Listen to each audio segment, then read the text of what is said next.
Welcome to Teachers in Real Estate Podcast, where I'm your host, Jackie Durbin. I've transformed my teaching experience into a six-figure income, and I'm here to guide you through the journey. Teaching lays a solid foundation for real estate, but let's be real, it's not always smooth sailing. Some days are tough, clients can be challenging, but your educational background equips you for real estate success. With the right mindset and the right support system, you can achieve remarkable success. Whether you're exploring real estate as a part-time gig or diving in full-time, the tools that I will share will empower you to reach your goals. So join me on this journey. Guys, this podcast is tailor-made for teachers venturing into real estate and those already rocking those dual careers. So grab your notebook and pencil and let's embark on this adventure together. Get ready. We're about to begin Teachers in Real Estate. Well, hey guys, and welcome back. I'm so excited to be here with you again today and to really share some more tips and things to help you as you are possibly transitioning from teaching to a career in real estate, or just if you're already in real estate, to give you some different ideas that I have found to be beneficial in my own career. So if you are a first-time listener, welcome. We are glad to have you. This is a community of teachers or past teachers who are in the real estate field and they still have that mindset of community. So welcome. If you're a longtime listener, welcome back. I'm so glad that you're going to be here with me because this episode is going to be packed with knowledge for your finances. So one thing that I always tell people as they're getting into the real estate career is you are running a business. Guys, I know that that is probably one of the hardest things to really encompass and become, because we've always been in charge of our classroom, right? Like we decide what we're teaching, when we're teaching for the most part, right? Like we're given outlines as far as like, hey, this is what you need to cover this year. But for the most part, we're employees. We're employees to a school. We're employees to a school district. And we have certain responsibilities, but a lot of the financial responsibilities are held by the school. So when you are a W-2 employee, right? You're a teacher. You get a paycheck on a certain day, you deposit that check and you use it to pay all of your bills. You probably put some in savings for a rainy day, all of those things, right? Well, guess what? When you transition into a world of real estate, it's super easy to get super excited on closing day. Like you work hard, you find a buyer, you show them a lot of homes, you help them get the best deal possible for their next home. It's a super exciting experience, right? Depending on what type of price point you're in, it could be a couple grand to 5 digits, right? In commission. I remember the very first time that I sold a home, I helped a buyer. It's my first client. And we went ahead and we were looking at homes in about the $400,000 range. Okay. So the home that they ended up buying, I was paid 3% commission on that. So 3% on 400,000 was $12,000. Guys, I had never seen a check written out to me with that many like place value holders, right? And so to me, I'm thinking, yes, I have made it. Like I just made 12 grand. Like I can pay this off. I can pay this off. Like I could go on vacation. I can go buy that purse I've been wanting. Like I got super excited. And guess what I did? I spent all the money. Okay. Because that's what we do. I always tell people like, yeah, it's really easy to make six figures. Guess what else is real easy? To spend six figures. Now, I did that a couple times in a row, okay? So it took me a while to learn this lesson of being a business owner and how to handle my finances, which is the reason why I wanted to do this episode for teachers in real estate, to let you learn from my mistakes. One of the first things that I want to say is I am not a attorney. I am not a tax person. I am not any of those things. All I'm doing is sharing my own experience. So number one thing, and you're going to want to write this down, you're going to want to talk to a local tax professional and ask and start the process to create an LLC. Okay. So what you're going to do is every single commission check that you get, it will be made out to your LLC. You will open a business account. This business account, you guessed it, will be in the LLC's name. All of your income goes into this account. Do not put your commission check in your personal account. Okay? Put it in your business account. Then what you're going to do is you are going to determine how much of this check I need to live on. What I like to do is I divide my commission into fourths. Okay.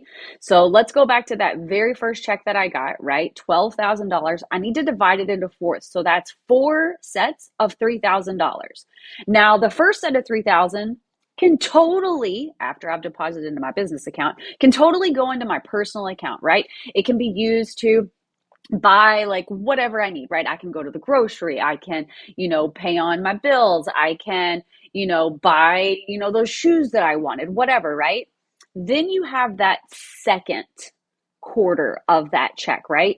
That needs to go into an account for your taxes. Yes, because guess what? As a real estate agent, taxes are not taken out of your commission check, and you're going to have to pay taxes on everything that you own and make. Which is why I always say, talk to your local tax professional, talk about setting up your LLC, because there's things that you can do in that LLC to help kind of offset the cost, because we do have business expenses as a real estate agent. Okay. So we put one quarter of our commission into our personal account, right? That we can spend right now.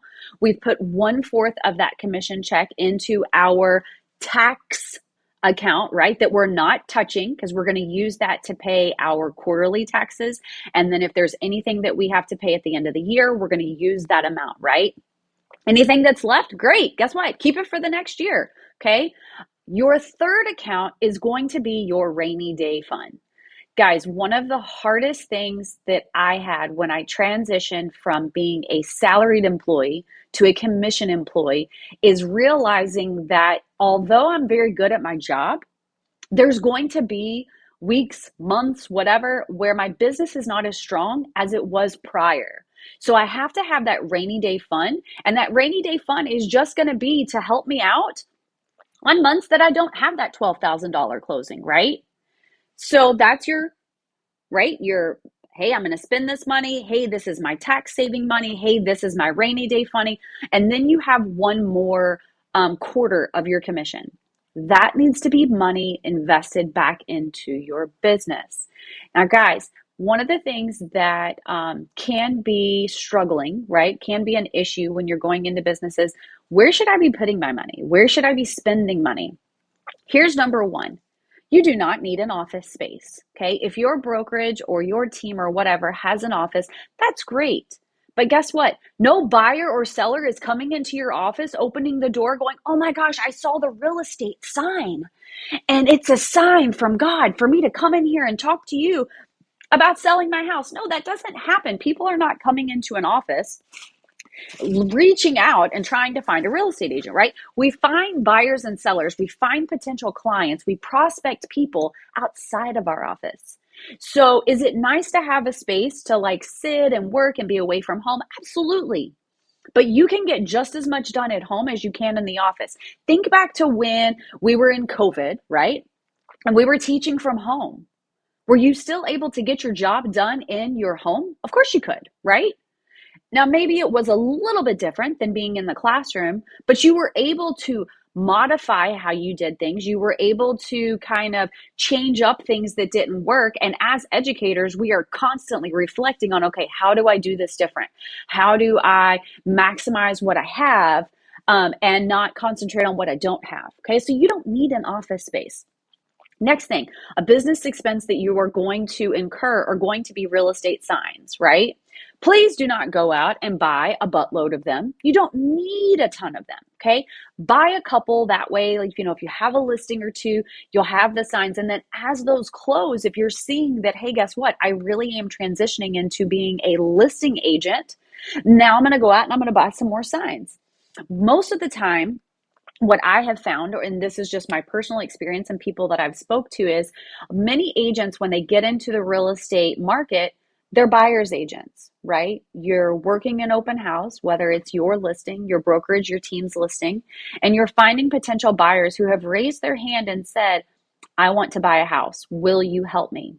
If you are working in that market, if you're a buyer's agent, you really don't need any signs at all. So you have no upfront cost. Now, as far as open house signs, right, to get people to come to the house, if it's someone else's listing, they probably already have them. And you can use theirs. One of the main things that I tell a lot of brand new agents is don't spend money until you make money. So sell a couple homes, work with a couple buyers, start kind of putting away that, 1/4 of your commission check for your business, and then decide what are the things that I have to have.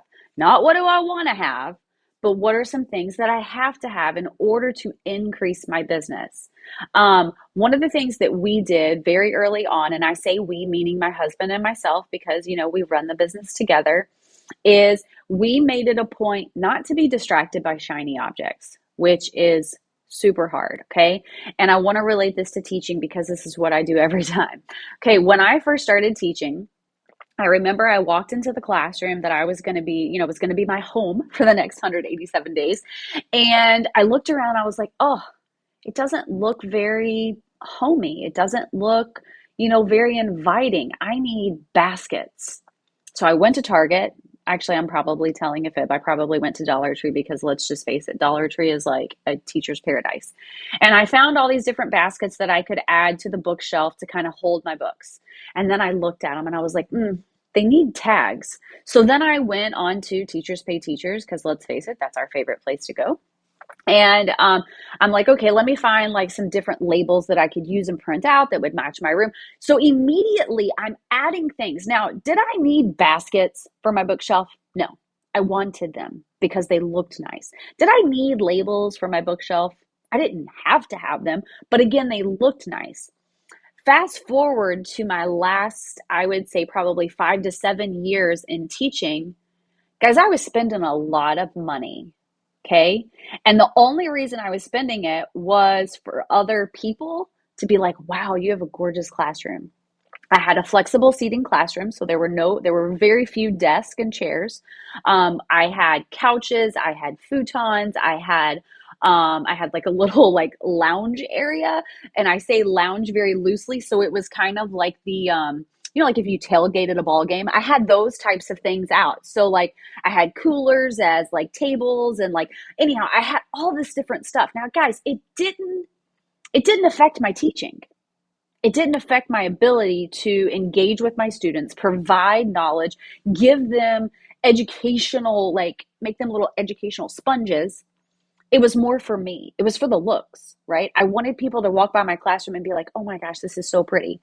If you think back to like where you're teaching, right? I'm sure you know those teachers, right? They have like the little puff balls hanging from the ceiling and everything is color coordinated and the rugs and the chairs and all the different things.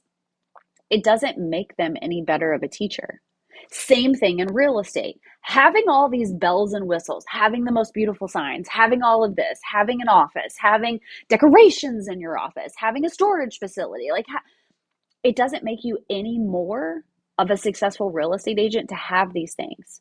So instead of going into the business already in debt, wait, be a buyer's agent, sell some homes, help some buyers find their next home, and then use only a quarter of that commission to now put back into your business. So as you're going into business, what are some things that you're definitely going to need? You're definitely going to need a reliable computer. Okay, that is a smart business investment. Okay, you are also going to have probably business cards, but here's the thing, guess what?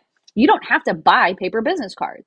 There are all kinds of apps that you can purchase on your phone that are digital business cards. And guess what? Now I don't have to print anything. I don't have to wait for anything to get in the mail. Now I am old school and I do like paper business cards, but that's because I was born in the 1900s. So anyhow, you can lead a horse to water, but you can't force them to drink. I'm kind of like that when it comes to business cards.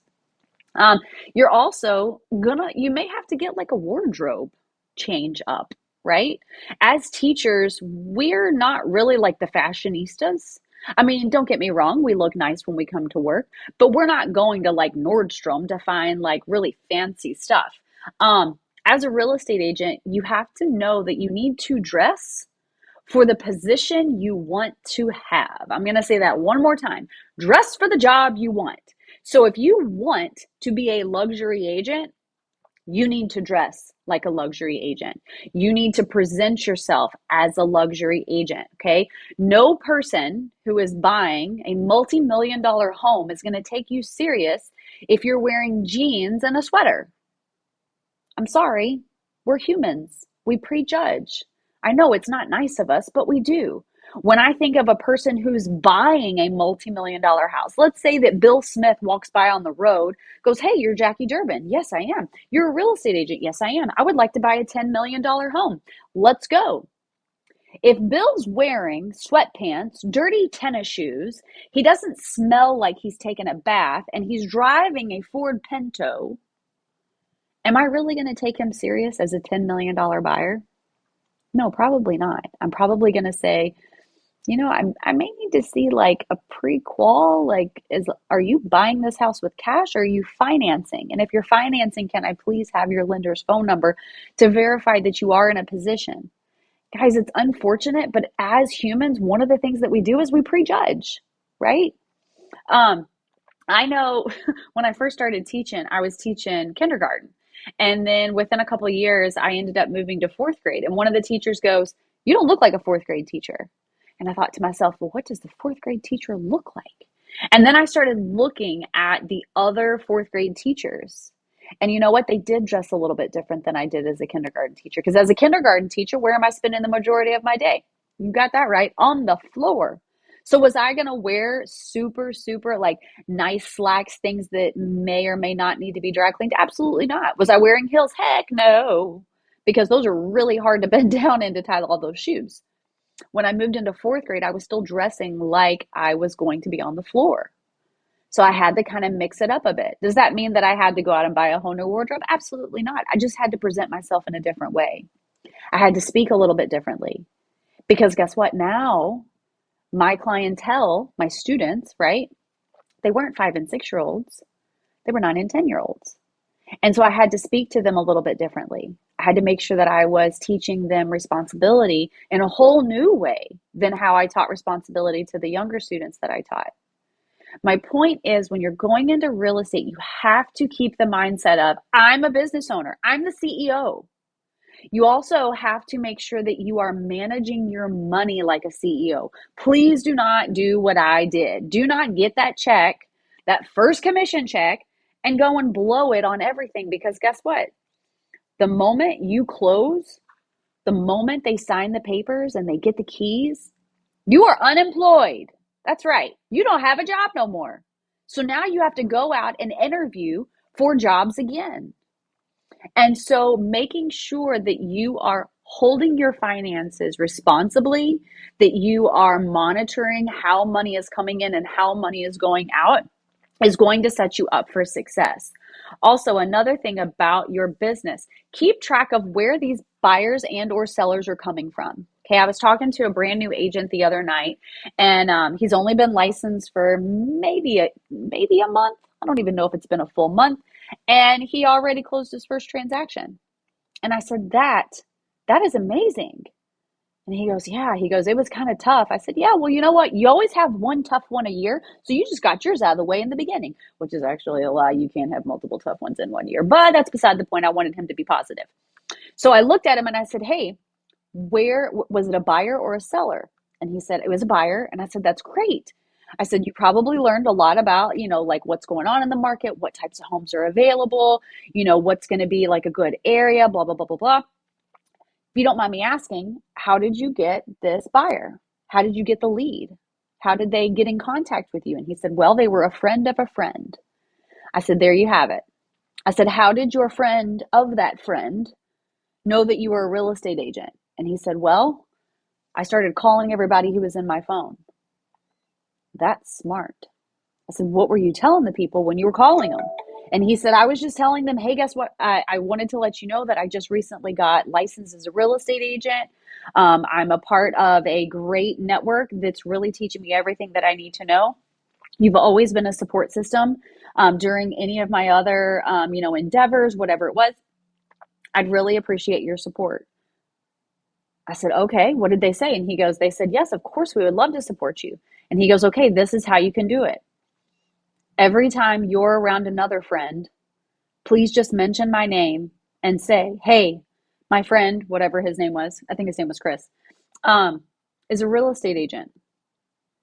Who do you know that's thinking about buying or selling this year? Guys, it was that easy. So here's your first step to get your first transaction. If you're sitting there and you're like, man, I've been spinning my wheels. I can't do anything.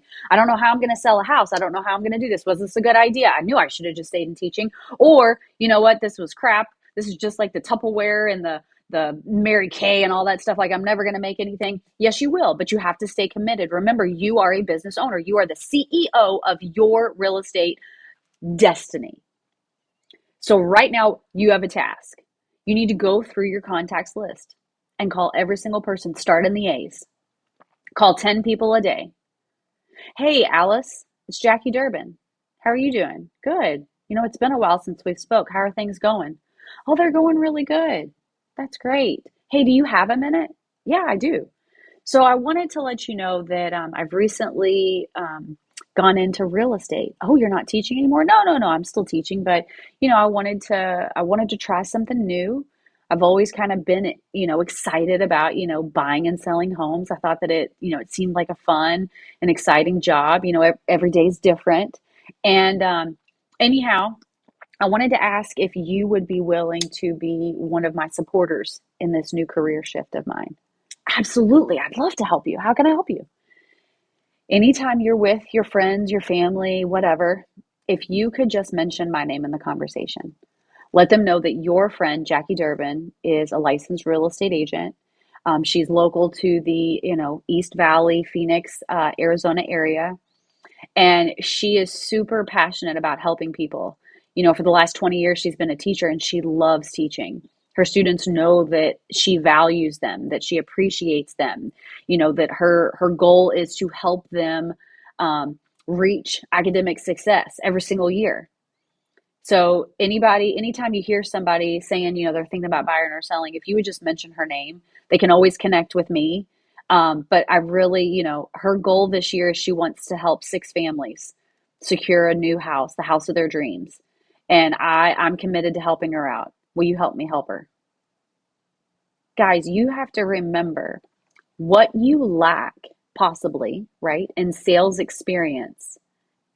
You have an abundant skill and just so much experience in helping people. When you think back to, guys, who do I remember that I feel like really had me, had my back, was in my corner, really supported me?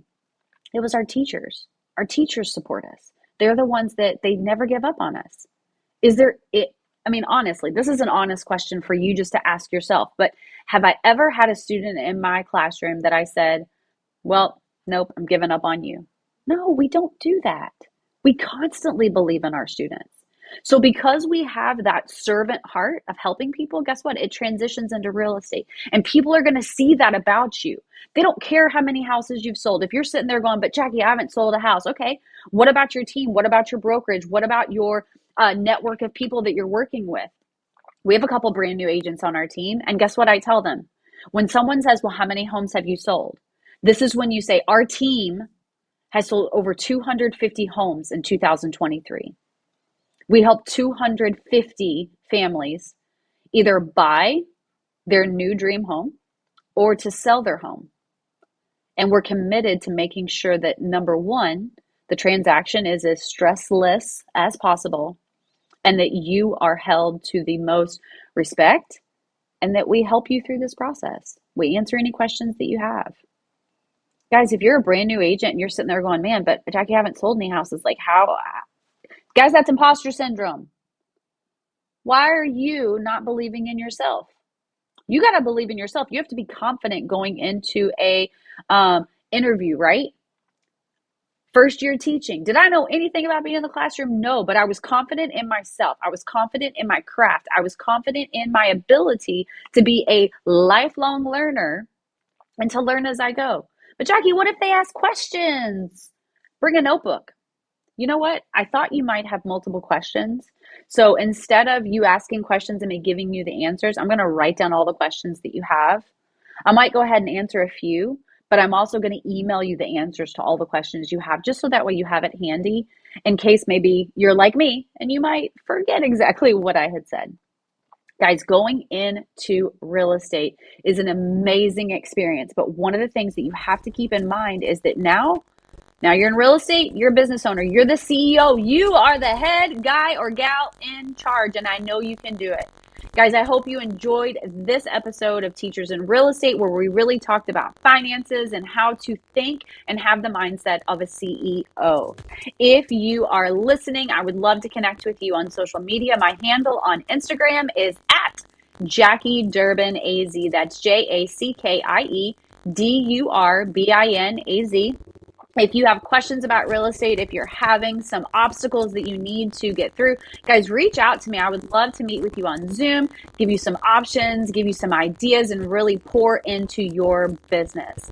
I hope you have an amazing day, and thanks for listening to Teachers in Real Estate.